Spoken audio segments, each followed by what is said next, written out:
Hello friends, IAS PCS study के इस online platform पे आपका स्वागत है। यूपी पीसीएस प्रीलिम्स 2026 के लिए जो बच्चे तैयारी कर रहे हैं उनके बहुत सारे कमेंट आ रहे थे, बहुत सारी क्वेरी आ रही थी कि करंट अफेयर्स को कैसे तैयार करें प्रीलिम्स में ताकि मैक्सिमम क्वेश्चंस हमारे सही हो जाएं करंट अफेयर्स की। देखो फ्रेंड्स, यूपी पीसीएस प्रीलिम्स में जो करंट अफेयर्स का सेक्शन होता है काफ़ी जो है वो डायनामिक है और उसमें वेरिएशंस, क्वेश्चन जो पूछने का पैटर्न है उसमें काफ़ी अधिक वेरिएशंस हैं। मैं आपको बहुत ही डिटेल एनालिसिस करके बता रहा हूँ सारी चीज़ों को। इतना कर लीजिए आप, इससे बाहर करंट अफेयर्स नहीं आता है और 3 बार का मेरा एक्सपीरियंस है, कभी भी इससे बाहर करंट अफेयर गया भी नहीं है। तो सबसे पहले बात कर लेते हैं इंपॉर्टेंस क्या है इसकी। इंपॉर्टेंस अगर बात करूँ तो हर साल 28 प्लस प्रश्न आते हैं। क्यों? इस बार भी 30 प्लस क्वेश्चंस थे करंट अफेयर्स के, 30 प्लस। अगर डायरेक्टली इनडायरेक्टली बोलूँ तो डायरेक्टली अगर बात करें 29 क्वेश्चंस आए हुए हैं, ठीक है, जिसमें कि सेक्शन होता है राष्ट्रीय, अंतर्राष्ट्रीय, आर्थिक, यूपी स्पेशल के भी कुछ क्वेश्चन होते हैं और रिपोर्ट, योजनाएं, पुरस्कार वगैरह सब कुछ होती हैं। हम लोग डिस्कस बात करेंगे कि क्या क्या थीम है, कौन कौन से टॉपिक्स को हमें कवर करना है। ठीक है, हमारा टारगेट होना क्या चाहिए? हमारा टारगेट ये होना चाहिए कि हम किसी भी प्रकार से 100% क्वेश्चन तो कोई सही नहीं कर सकता, 80% क्वेश्चन करंट अफेयर्स के हम सही कर पाएँ। ये हम अपने आप को टारगेट लेकर के चलना है और इतना करेंगे तो आप सबसे बेस्ट स्थिति में रहेंगे। दूसरा बात आता है कि रिसोर्सेस हमारे पास क्या हों। बहुत सारे लोग लास्ट में जो घटना चक्र की आई दृष्टि आती है उसको प्रीफर करते हैं। मैं इससे बिल्कुल इत्तेफाक नहीं रखता हूँ। घटना चक्र की आई दृष्टि लास्ट के मोमेंट में आती है और ऐसे में उस वक्त आपको स्टैटिक पोर्शन रिवीजन करना है, बहुत सारे फैक्ट्स याद करने हैं। उस हर्डल में आप इसको आप कतई अच्छे तरीके से पढ़ नहीं सकते। कुछ लोग पढ़ लेते हैं, कुछ लोग कर भी लेते हैं, बट मैं मेजॉरिटी की बात कर रहा हूँ, मेरे साथ तो नहीं हो पाता ये। ठीक है, तो आई दृष्टि को एक विकल्प के रूप में रखना जरूरी है, ना कि उसको अपना मेन सोर्स बनाना है। आई दृष्टि लास्ट में रिवीजन कर सकते हैं या कुछ छूट रहा हो उसको कर सकते हैं।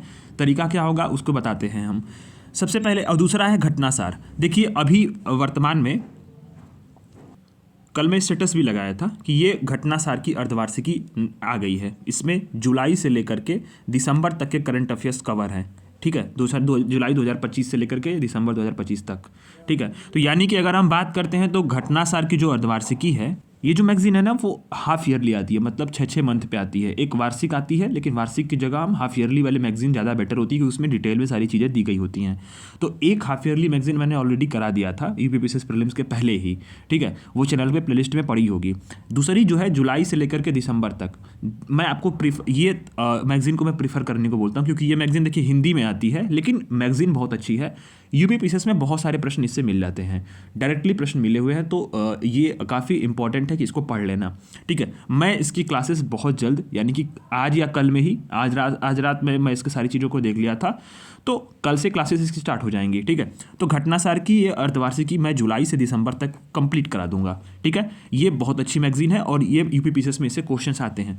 दूसरा मैगजीन है आपके पास मंथली क्रॉनिकल्स की, मेरे पास भी आ चुकी हैं सारी, और उसको कहाँ से कवर करना है वो हम बताते हैं आपको। दूसरा सोर्स ये रहेगा कि हमें 2026 के लिए सितंबर से लेकर के एग्जाम तक, यानी मान लीजिए कि जून में एग्जाम्स होते हैं तो मई तक के, अप्रैल या मई तक के जो पेपर्स होंगे वो सितंबर से लेकर मंथली मैगजीन्स उसको कर लेना है। यानी सितंबर से लेकर के मई तक के जो है वो मंथली मैगजीन करा देंगे और घटनासार की अर्धवार्षिकी आपको करा देंगे। घटनासार की अर्धवार्षिकी यानी जुलाई से दिसंबर तक हो गया, फिर जनवरी से लेकर के मई जून तक जो भी आएगी एग्जाम तक वो कवर कर लेंगे। तो 2 मैगजीन आप ऑलरेडी कवर कर चुके रहेंगे। इन 2 मैगजीन में जो करंट अफेयर्स आपके तैयार होंगे ना फ्रेंड्स, वो सबसे बेस्ट होंगे और उतना ही सफिशिएंट है। थोड़े थोड़े करके सब कवर कर लोगे। लास्ट में जो आई दृष्टि आएगी उसमें से कैसे तैयार करना है मैं बता रहा हूँ। उसका सबसे स्मार्ट तरीका ये है कि घटनासार आपने ऑलरेडी पढ़ी ली होगी, क्रॉनिकल मंथली मैगजीन आपने ख़त्म कर ली होगी, तो बचेगा क्या? यानी जो टॉपिक्स इसमें कवर नहीं किए गए होंगे वैसे सारे टॉपिक्स कवर हो ही जाएंगे, बट एक आध 2 फैक्ट जो आई दृष्टि में एक्स्ट्रा होंगे बस उन्हें ही पढ़ना रहेगा। बाकी सारे फैक्ट्स को काट देना, सीधे सीधे उसको कट कर देना, मतलब पढ़ना ही नहीं। तो इस तरह से ये जो आई दृष्टि है ना मुश्किल से 1 दिन में ख़त्म हो जाएगी, क्योंकि इसमें से 20 से 25 पेज ही पढ़ना रहेगा। फिर जो फैक्ट्स इसमें कवर नहीं होंगे, बाकी घटनासार में जितनी और क्रॉनिकल मंथली मैगजीन में जितनी कवर हो जाएंगी उससे अधिक कुछ पूछेगा भी नहीं, और जो बचेगा आई दृष्टि से कवर कर लेंगे। जो फैक्ट्स होंगे वही 1 दिन में खत्म हो जाएगी। 20 से 25 पेज पढ़ना होता है मुश्किल से, सारी चीज़ें कवर हो जाती है। तो ये सोर्सेज रहेंगे। अब सबसे बड़ी बात है कि अब हमारे जो इनिशिएटिव कंट्रीब्यूशन कैसे हो सकता है इसमें। तो देखो, पहले तो monthly current affairs topic wise मैं आपको कराने वाला हूँ, अभी स्टार्ट कर देंगे कल से। नोट्स भी इसका मिल जाएगा आपको, टेलीग्राम पे मैं शेयर कर दिया करूँगा और इसी नोट से मैं पढ़ा भी दिया करूँगा, क्योंकि मंथली मैगजीन का जो है हमने टॉपिक वाइज नोट्स भी बना लिया है, ठीक है। प्लस मैं आपको घटनासार की अर्धवार्षिकी कराने वाला हूँ, मैगजीन आ गई है और मैगजीन आने के बाद मैं कल से क्लासेस इसकी स्टार्ट कर दूंगा। टॉपिक वाइज हम लोग इसको कवर करेंगे, बहुत ही इत्मीनान से, आराम से, जल्दबाजी नहीं है, थोड़े थोड़े टॉपिक्स करके कंप्लीट करेंगे। 5 से 7 दिन में कवर हो जाएगी पूरी मैगजीन। यानी कि हमने देख लिया कि मंथली मैगजीन कवर कर लेना है, घटनासार की अर्धवार्षिकी कवर कर लेनी है और एमसीक्यूज़ यहीं से मैं करा दिया करूँगा। एमसीक्यूज़ अभी थोड़ा सा मैं भी बहुत सारे कामों में बिजी हूँ, मेंस वगैरह के पेपर है, तो एमसीक्यू उसको तैयार करके हम उसको सॉल्व करेंगे। तो वो चीज़ें जहाँ से आप पढ़े रहेंगे ना, वो आपका बेहतरीन तरीके से तैयार हो जाएगा, रिविजन भी हो जाएगा। तो सबसे बेस्ट माध्यम है, ये हम कराएंगे, ठीक है। अब आती है कि इंपॉर्टेंट टिप्स, क्या इसमें करंट अफेयर्स के लिए क्या क्या हो सकती है, वो चीज़ आप देखो। तो पीवाईक्यू, सबसे पहली बात है कि पीवाईक्यू को थोड़ा सा हम लोग ध्यान से देख लेते हैं कि पीवाईक्यू को क्यों देखना बहुत ज़रूरी है, उस चीज़ को आप पहले समझ लो। ये यूपी पीसीएस 2025 का पेपर है। अब ये वाला क्वेश्चन देखो, अंतर्राष्ट्रीय बुकर पुरस्कार सवाल पूछा हुआ है, ठीक है। इसी प्रकार से ढेर सारे प्रश्न है। देखिए, पुष्कर कुंभ मेला पूछा हुआ है, ज्ञानपीठ पुरस्कार पूछा हुआ है, यानी थीम हमें सब देखते जाना है, थीम, ठीक है। क्वेश्चंस जो पूछे गए हैं, अब क्वेश्चन पूछे कहाँ से जा रहे हैं, देखो बिम्स्टेक का पूछा गया है, ये इसमें डायरेक्टली बिम्स्टेक खबरों में था, तो इसे पूछा गया कौन सा सदस्य देश इसमें नहीं है, डायरेक्टली पूछ लिया गया। ऑपरेशन ओलिविया पूछा गया, ठीक है।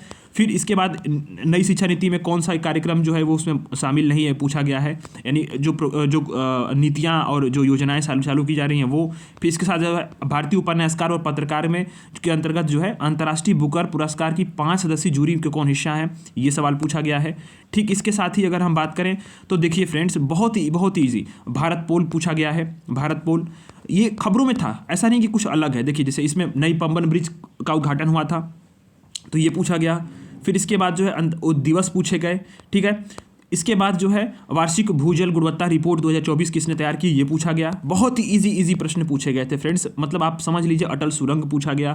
फिर आयरन डोम मिसाइल प्रणाली खबरों में थी इजराइल के समक्ष, तो वो चीज़ पूछी गई, ठीक है। इसमें आप एलिमिनेट भी कर सकते, इजीली सारी चीज़ें आप कवर कर सकते थे, ये वाले पूछा गया। फिर वैश्विक वित्तीय स्थिरता रिपोर्ट पूछी गई, ठीक है। ऑपरेशन खंजर, ये हमने कितनी बार पढ़ा दिया था इसको, ये पूछा गया कि कौन कौन से देश पार्टिसिपेट किए इसमें, ठीक है। अब इसके बाद जो पुलित्जर पुरस्कार की श्रेणी पूछी गई, पुरस्कार और उसके विजेता कौन थे। बहुत ही इजी क्वेश्चंस। प्रधानमंत्री मुद्रा योजना किसके अंतर्गत आती है, ये सवाल पूछा गया, सीधे डायरेक्टली बहुआयामी गरीबी सूचकांक से पूछा गया सवाल। फिर इसके बाद पद्म विभूषण किसको मिला था 2025 में विजेता, वो सवाल पूछे गए। मतलब यूपीपीएससी 2025 में जो करंट अफेयर्स के जो क्वेश्चंस थे ना फ्रेंड्स, बहुत ही इजी थे, डायरेक्टली क्वेश्चंस पूछे गए थे। ऑपरेशन ब्रह्मा मार्च में शुरू की गई थी, तो ये था, सीधे सवाल इससे था।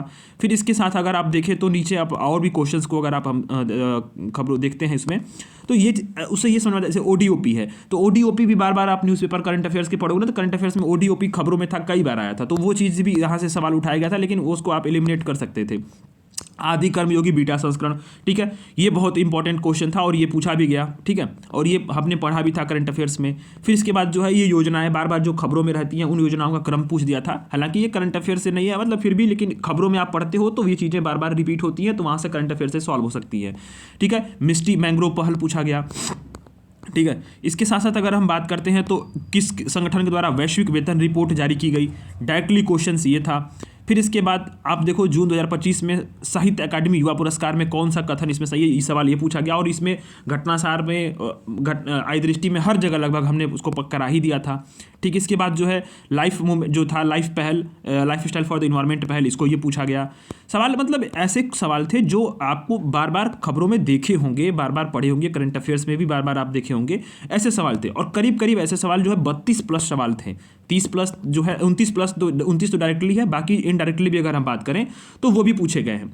इसी तरह से अगर और चीज़ों की बात करें तो 2024 का जो पीवाईक्यू है उसको भी हमें देखना। मैं आपको सिर्फ 25 का पीवाईक्यू दिखा रहा हूँ, लेकिन आपको 24 के पीवाईक्यूज को भी देखते जाना है। देखिए, ये कोयला क्षेत्र वगैरह सब आप जो पढ़ रहे हो ना, ये सब जैसे ग्लोबल इन्वायरमेंट फैसिलिटी, ये भी अगर आप जाओगे तो जो करंट अफेयर्स का जो इन्वायरमेंट वाला सेक्शन है उसमें बार बार जिक्र होता है। ये दिवस पूछा गया इसमें, ठीक है, कौन सा युग में सम्मिलित है। और घटनासार के अर्धवार्षिकी के लास्ट में ये दिवस और उसके थीम सब कुछ दी रहती है, सब कुछ दिया रहता है। जैसे मिशन पूछा गया, प्रक्षेपण तिथि और चंद्र मिशन था, डायरेक्टली क्वेश्चन था ये। और ये इसमें से एक बस पकड़ लो आप, क्वेश्चन सॉल्व 1 से 2, ठीक है।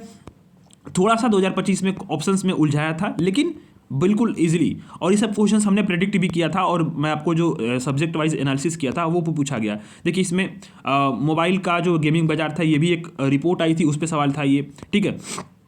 इसी तरह से और भी अगर देखा जाए तो इसमें तो स्वावलंबिनी जो कार्यक्रम था उसको पूछा गया। तो ये ऐसे क्वेश्चंस अगर हम देखते हैं तो ये सारे क्वेश्चंस जो थे ये पूछे गए थे, और बहुत ही इजी सवाल थे करंट अफेयर्स के। यानी कि हमें क्या पता चलता है कि पीवाईक्यूज को एनालिसिस करने पे जो थीम है, थीम पे फोकस करना है। अब यहाँ से एमसीक्यूज की प्रैक्टिस करनी है, और मंथली करंट अफेयर बेस्ट है जो मैं कराने वाला हूँ, मैं उसको कराऊंगा, ठीक है। और ये मंथली करंट अफेयर्स नोट्स के फॉर्म में कराएंगे, क्योंकि नोट्स बना के आपको कराएंगे तो मुश्किल से 10 मिनट में सारे जो करंट अफेयर्स हैं वो एक सेक्शन कंप्लीट हो जाएगा। अब जब ये सेक्शन कवर हो जाता है मंथली करंट अफेयर्स का, और घटनासार की अर्धवार्षिकी में कंप्लीट करा दूंगा, तो सारी चीज़ें आप जो है लगभग कवर कर चुके होंगे, उससे अधिक आपको कुछ पढ़ना नहीं पड़ेगा। अब बात आती है कि हमें थीम्स जो हमने एनालिसिस किया है यूपीपीसीएस के प्रीलिम्स के पीवाईक्यूज को, लगभग 7 सालों के पीवाईक्यूज को हमने एनालिसिस करके ये थीम तैयार की, और ये थीम आपके सबसे काम आने वाली है, सबसे अधिक काम यही आने वाली है। अब थीम, इसी थीम पे हमें स्टिक रहना है, इससे बाहर करंट अफेयर्स नहीं पूछेगा। थीम क्या है इस बात को ध्यान दीजिए, नोट कर लीजिए कॉपी में, इसका स्क्रीनशॉट लेना, जो भी जैसे भी करना हो, ठीक है। तो देखो इसमें थीम ये है कि इंपॉर्टेंट डेज, जो भी इंपॉर्टेंट डेज है, तिथियाँ, प्रमुख तिथियाँ, उनकी थीम क्या है, मतलब वो कौन से दिन मनाए जाते हैं, क्रोनोलॉजिकल ऑर्डर और थीम, ये तैयार करना है आपको। कई बार क्वेश्चन ये पूछता है, मैच दी कॉलम में पूछता है, क्रोनोलॉजिकल ऑर्डर में 2024 में पूछा था सवाल, जब कठिन पेपर आया था सबसे, तो 24 में क्रोनोलॉजिकल ऑर्डर में थीम भी पूछा था। तो ये चीज़ें आपको इंपॉर्टेंट डेज को बहुत अच्छे तरीके से तैयार करना है। मिलिट्री एक्सरसाइज, अब मिलिट्री एक्सरसाइज में देखो कभी कभी क्या होता है कि कौन कौन से देश पार्टिसिपेट कर रहे हैं, इस बार सवाल ये पूछा था, ठीक है। उसके पहले डेट भी पूछ चुका है, क्रोनोलॉजिकल ऑर्डर में पूछ चुका है। जैसे 2024 में जब मिलिट्री एक्सरसाइज थी तो उसको क्या पूछा था, क्रोनोलॉजिकल ऑर्डर में पूछा था। मिलिट्री एक्सरसाइज ही पूछा था, लेकिन उसको क्रोनोलॉजिकल ऑर्डर में पूछ दिया था कि बताइए कि कौन कौन से मिलिट्री एक्सरसाइज हैं, वो किस डेट के तहत हुई हैं, और ये क्रोनोलॉजिकल ऑर्डर आपको पता होगा तभी आप कर पाओगे, ठीक है। उसके पहले डेट पूछा हुआ था 2023 में, फिर इसके बाद 2022 में प्लेस भी पूछा हुआ है, ठीक है। इस बार जो है वो देश पूछा कि कौन कौन से भागीदारी देश, सैनिक भागीदारी मतलब किन किन देशों की थी। एक बार 2021 या 23 में युद्धपोत पूछा हुआ है, कौन सा युद्धपोत जो था, कोई आईएनएस था जो नेवी का, वो हमारा पार्टिसिपेट किया था। यानी मिलिट्री एक्सरसाइज को हमें बहुत अच्छे तरीके से करना है, और थीम हर साल एक क्वेश्चन फिक्स है। यानी यूपीपीसीएस का अगर प्रीलिम्स आप देने जा रहे हो तो मिलिट्री एक्सरसाइज को छोड़ना नहीं है, बहुत अच्छे तरीके से तैयार करना है। इसमें डेट, क्रोनोलॉजिकल ऑर्डर, प्लेस, युद्धपोत और कौन कौन से देश से सैनिकों की भागीदारी है, तो ये सारी चीज़ों को हमें पढ़ लेना है और बहुत अच्छे तरीके से तैयार करना है। सवाल इसमें से किसी तरह से घुमा के आ सकता है, और एक सवाल आएगा कन्फर्म है। दूसरा आता है समिट और कन्वेंशंस, जो इंपॉर्टेंट समिट हो, जैसे अभी मान लो कि जो ब्रिक्स सम्मेलन होने वाला है 2026 में, तो भारत में होगा। तो इसी तरह से ये इसमें कौन कौन से देश भागीदारी हैं, या फिर कौन से देश शामिल हुए हैं, पर्यवेक्षक राष्ट्र कौन से हैं, ठीक है, मेंबर कौन से हैं, इस तरह की चीज़ें भी तैयार करनी है, ठीक है। और कहाँ हुआ है, उसका थीम क्या है, इंपॉर्टेंट डिक्लेरेशंस कुछ अगर होंगी तो वो हमें तैयार कर लेना है, और वो चीज़ें इससे अधिक बाहर नहीं आएगा। इसी तरह के थीम पे ये सवाल बनता है, इंपॉर्टेंट समिट और कन्वेंशंस पे, ठीक है। इसके बाद आता है बुक्स एंड ऑथर, सवाल पूछा जाता है बुक्स एंड ऑथर्स पे, कभी बुक्स और वो भी बुक्स तैयार करनी है जो खबरों में रही, जिन्हें पुरस्कार मिला, जैसे बुकर पुरस्कार हो गया, पुलित्जर पुरस्कार हो गया, इस तरह की चीज़ों पे हमें ध्यान देना है। आर्थिक सर्वेक्षण अभी जो आने वाला है, बजट आने वाला है, उसमें भी बहुत सारी चीज़ों को हमें फैक्ट्स को रटना पड़ेगा, जैसे कि डेट है, स्कीम्स हैं, रिपोर्ट्स उसमें जो जिक्र की गई हैं, तो इन सारी चीज़ों के हमें बात इसमें अच्छे तरीके से तैयार करनी पड़ेगी। कभी कभी जैसे 2023 में जो क्या पूछा था पीवाईक्यू में, 2023 में योजनाओं का पैसा पूछ लिया था कि कितने पैसे अलॉट किए गए हैं, तो ये भी फैक्ट्स हमें पढ़ने हैं, छोड़ना नहीं है। जो थीम हमें बता रहा हूं मैं आपको, वो चीज़ें तैयार करनी है बजट में, ठीक है। अवार्ड्स में आपने देखा होगा कि पद्म विभूषण, पद्म भूषण, पुलित्जर, ये सब ऐसे सवाल पूछते हैं। और स्पोर्ट्स में भी तैयार करना है। देखो फ्रेंड्स, स्पोर्ट्स सेक्शन इस बार छुआ नहीं था, टच नहीं किया था उसको, तो स्पोर्ट्स सेक्शंस को हमें अच्छे तरीके से तैयार करना है, क्योंकि आने वाले समय में हो सकता है कि स्पोर्ट्स सेक्शन को टच करे, ठीक है। तो ये चीज़ को हमें अभी से तैयार रखना है, क्योंकि प्रेडिक्शंस ये होती है कि जो चीज़ें अभी कुछ इस बार छूट गई हैं उसको अगली बार कवर कर सकता है, ठीक है। पर्सन्स इन न्यूज़ में, अब जैसे कि अभी कोई पर्सन्स कैसे, जैसे डेथ हो गया, किसी की मृत्यु हो गई, प्रोमिनेंट पर्सनालिटी हैं, अवार्ड्स मिले हैं उनको, या फिर किसी जूरी में है, ठीक है, कोई और भी बहुत सारी चीज़ें होती हैं, जैसे खबरों में क्यों रहे हैं, ठीक है, कुछ नए इन्वेंशंस किए गए, तो वैसे वाले पर्सन से न्यूज़ को फोकस करना है। उत्तर प्रदेश के करंट अफेयर्स में स्कीम्स और बजट डेटा को पढ़ना है, ये देखा गया है कि बजट डेटा पे यूपी बजट से सवाल क्वेश्चन नहीं पूछ रहा है, 2026 में पक्का पूछेगा। ठीक है, स्कीम्स पर फोकस करना, यूपी स्कीम्स भी नहीं पूछा था इस बार। यूपी स्कीम्स में बस जो पूछा था वो ऊपरी ऊपर चीज़ें थी, मतलब डिटेल में कोई स्कीम्स जैसे 2023 में पूछा गया था वैसे यहाँ पे नहीं पूछा गया, तो उसको हमें ध्यान देना है, सवाल पूछा जा सकता है। इंपॉर्टेंट रिपोर्ट्स, अब रिपोर्ट्स में आपने देखा होगा 2025 में ही कि रिपोर्ट्स में कौन रिपोर्ट जारी करता है। ठीक है, ऐसे सवाल आते हैं, तो रिपोर्ट्स में जो है आपको डिटेल में पढ़ना है, थीम, रिपोर्ट्स, भारत की रैंकिंग और मतलब कौन जारी करता है, ये सारी चीज़ें जो है आपको याद कर लेनी है। प्रोडक्शन डेटा हमें पढ़ना है। प्रोडक्शन डेटा में जैसे कि अब जितने जो खनिज है, खाद्य पदार्थ है, इन सारे डेटास को हमें बहुत अच्छे तरीके से तैयार करना है, क्योंकि यहाँ से सवाल बनने की पूरी संभावना है। इंपॉर्टेंट प्रोग्राम, जैसे कि इंपॉर्टेंट प्रोग्राम्स होते हैं, कोई आयोजन हुआ जैसे मेला वगैरह। ठीक है, जैसे माघ मेला भी चल रहा है, तो ये इस पे सवाल बन सकता है। ठीक है, इसी तरह से जो है जैसे पुष्कर मेला पूछा था, पुष्कर मेला, तो पुष्कर मेला जो है पुष्कर कुंभ पूछा हुआ था शायद, ऐसे कुछ करके था, तो इसी 2025 में। तो वैसे ही कुछ मेला वगैरह जो होते हैं ना, आयोजन होते हैं इंपॉर्टेंट। ठीक है, जैसे वर्ल्ड बुक फेयर हो रहा है, तो विश्व पुस्तक मेला दिल्ली में, तो कब से कब तक हो रहा है, इसका थीम क्या है, ये सारी चीज़ें हमें तैयार कर लेनी। जैसे यूपी में AI समिट हो रही है, तो यूपी AI का जो प्रोग्राम हो रहा है, इस पर थीम क्या है इसकी, तो ये सारी चीज़ों पर हमें तैयार कर लेना है। तो ये अभी जो 11 पॉइंट्स है ना फ्रेंड्स, इस पर ही हमें स्टिक रहना है पूरे करंट अफेयर्स में फिलहाल के समय में। ठीक है, और इन्हीं थीम्स के बेसिस पे मैं मंथली करंट अफेयर्स करा दूंगा आपको, और इन्हीं थीम्स के बेसिस पे आपको जो है घटनासार की, अर्धवार्षिकी कंप्लीट करा देंगे। यहां से करंट अफेयर्स का आपका पूरा टेंशन खत्म। 30 में से कम आप 27 से 28 क्वेश्चन कर लेंगे जब MCQs की प्रैक्टिस करेंगे आप, तो इतना सफिशिएंट है यूपीपीसीएस प्रीलिम्स के लिए। और अभी से लग जाइए, क्योंकि समय देखिए ज़्यादा है नहीं।